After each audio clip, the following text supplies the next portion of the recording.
Well, this is the first video of the 3 that you guys voted for, so here we go. Let's scroll back in time to 2011, when EDM hadn't quite reached its big boom yet and Rage Face Comics first debuted it to the internet. The only big EDM labels around this time were Mousetrap, Never Say Die, and only partially Dim Mak. These labels were already quite big in size for the time being, but in July 1st, it happened. Cars 2 became the top movie at the box office. Let's fucking go, Cars 2, sweet! Alright, but seriously speaking, in July 1st, one of the most important and influential labels in modern EDM history was born, and its name was Monstercat.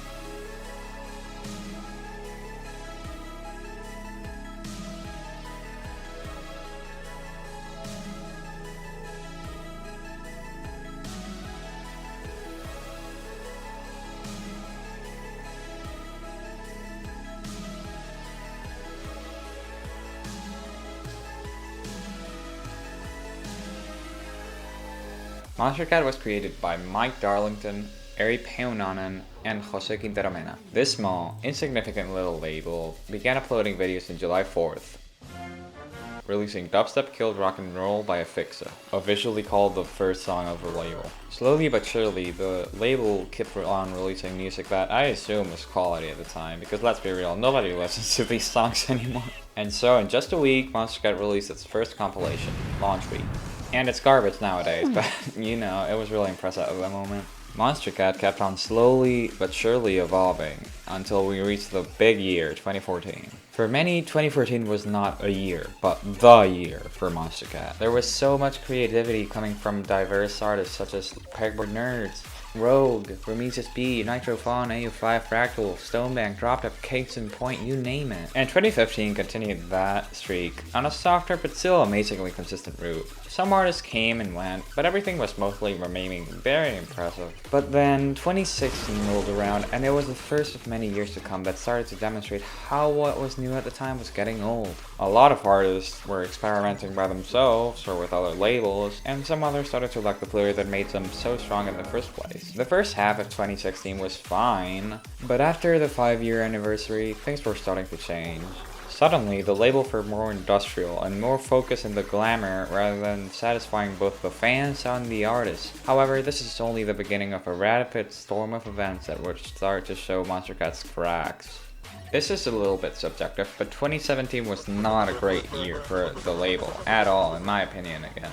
I feel like the management team treated this year as an afterthought. The year was kicked off with 030, the final numbered Monstercat compilation, and then decided to completely reboot the label with a new compilation, Uncaged volumes. These were the exact same thing until 2018 rolled around, and 2018 literally snapped the label in half.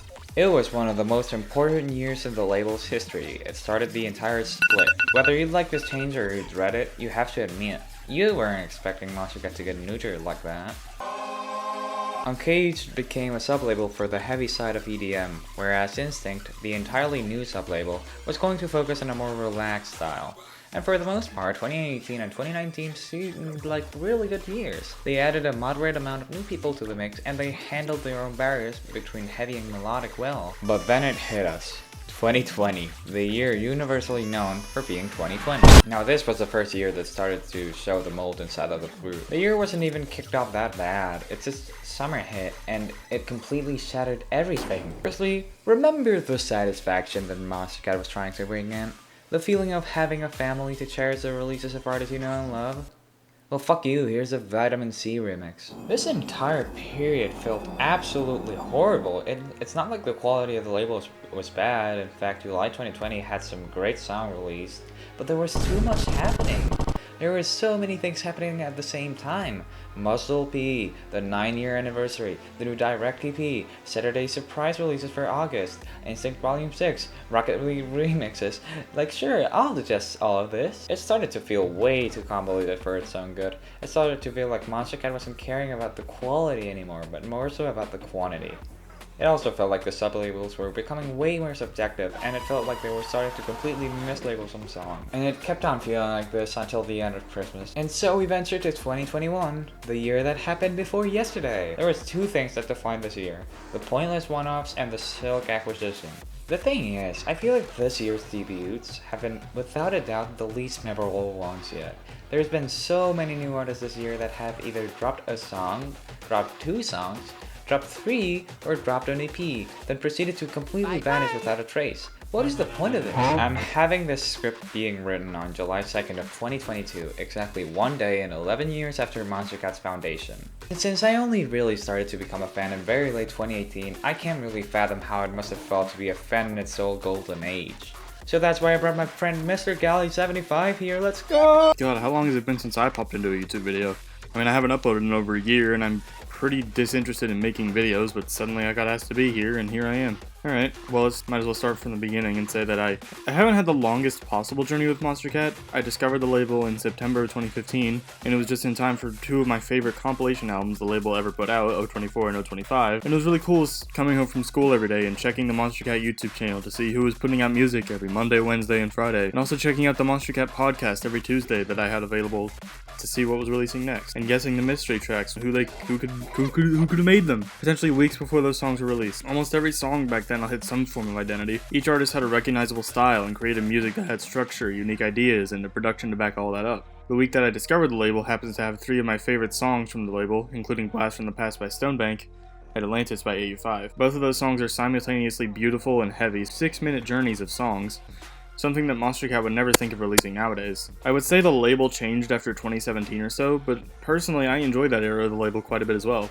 Sure, the music wasn't quite on the same level, but it was cool to see a new generation of artists enter the label.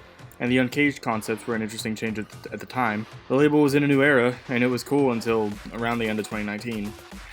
And soon enough, 2020 rolled around and something felt different. There were more, very popular and big artists joining the label, and some of it didn't feel genuine. A lot of the songs started to blend together, and Uncaged was becoming known for mostly heavy dubstep and borderline rhythm stuff, and Instinct was bloated with poppy future bass and housed with little to no innovation. Both of those sub-labels were releasing the bare minimum thing that they were known for. There was no real room for creativity as much as there used to be. And the long-standing artists were still releasing, but it felt like there were so many new, seemingly random signings from artists that weren't even making anything unique. Nowadays, in 2022, there's 6 releases a week, and the acquisition of Silk Music, which personally I quite like when I'm in the right mood for it. The issues with Uncaged and Instinct are still there, but with the complete removal of the compilation albums that the label were known for, it feels like there's nothing really to look forward to with every release. There was a story with those first 30 compilations. Seeing the artworks for each one was like seeing a storybook unfold before your eyes. The music was completely disconnected from that story, but it somehow all made sense, and Monstercat had a clear identity, but now it feels like that identity's been lost.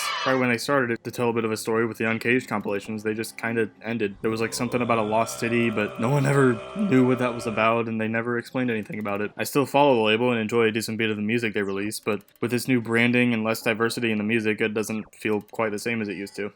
Some things that are also worth talking about are the malpractices, which are the main reason on why I decided to stop making videos that spoke about this label. I won't be talking about this for a long time because I don't want to make this seem the first reason on my disappointment towards this label, but the NFTs and the bloated schedules are some absolutely disgusting ideas that I didn't want to represent and support with my channel when I used to rank stuff. I know there's been a lot of drama about this already, and I don't want to spark another flame, but I just want to state that quickly in order to get it over as soon as possible. Also, this is definitely from the future, but Monstercat has just collabed with ExxonMobil, which is literally another perfect reason to add to the bag of malpractices that are setting this label apart. Monstercat still is a label with small shards of quality here and there. Many great songs were released over the course of this year, like Ding Dong, Droids, 505, and Uncaged, or the Elixir Nectar, AB, and Instinct. I'm just saying that if the people who are directing this label listened more to the fan base, I feel like it'd be on a sturdier pillar. But alas, here we are. Monstercat needs to wake up, because I don't remember Monstercat being this bad of a kitty. Is that it? Is that the second video? Is it over? Yeah, it is. Remember to shoot the like button with a minigun and nuke this